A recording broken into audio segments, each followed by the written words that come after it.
Ghanaians, I've come into your homes again this evening because tomorrow, Saturday, December the 7th, we shall be going to the polls to elect a new President of the Republic and members of the Ninth Parliament to run the affairs of the country, since I have come to the end of my constitutionally sanctioned tenure of office as President, as has also the Eighth Parliament.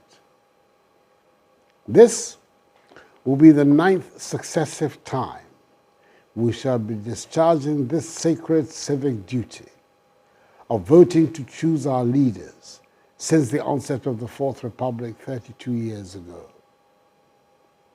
It gives me great joy that we now have generations of young Ghanaians who take elections and voting to choose our leaders as a regular, commonplace part of life. Indeed, they take it for granted.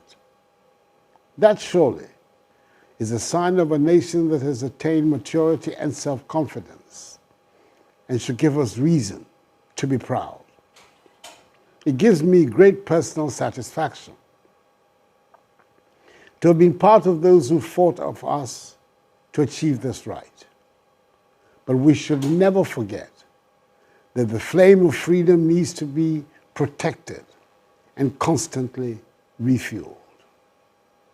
Elections are at the heart of a democracy, and we qualify to be counted amongst mature democracies after 8 successful elections. It is not surprising that our country is held up as a beacon of democratic stability in Africa. We should be justly proud of this and do everything we can to protect and uphold this status. As is usual with us, the campaign period has been characterized by colorful, loud, and intense activities all over the country.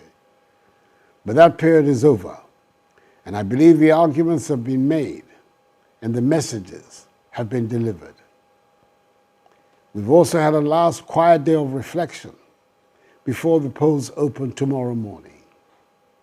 We have good reason to be proud of the Electoral Commission, the body that is charged with running our elections.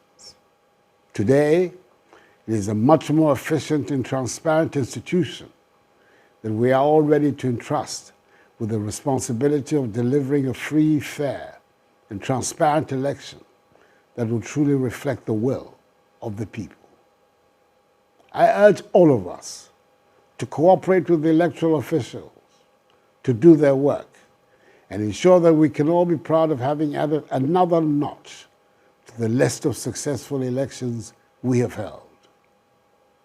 The security agencies, led by the police, have also made all the relevant deployments and preparations that will guarantee the peace, law, and order of the nation prior to, during, and after the election. Let us all cooperate with them to ensure that the election is conducted in an atmosphere devoid of intimidation and violence. Let us go and cast our ballots in peace and dignity and in an environment of tolerance and mutual respect. Please remember that we have a reputation to maintain as a nation of peaceful elections and to cement our ranking as a developed democracy. Each one of us should go out and do his or her duty to ensure a peaceful and prosperous Ghana and vote freely for your preferred candidate. Do this in peace and dignity. It is an individual and collective responsibility. Go and vote. You owe it to Ghana and to yourself. I thank you for your attention, and may God bless us all and our homeland Ghana and make her great and strong.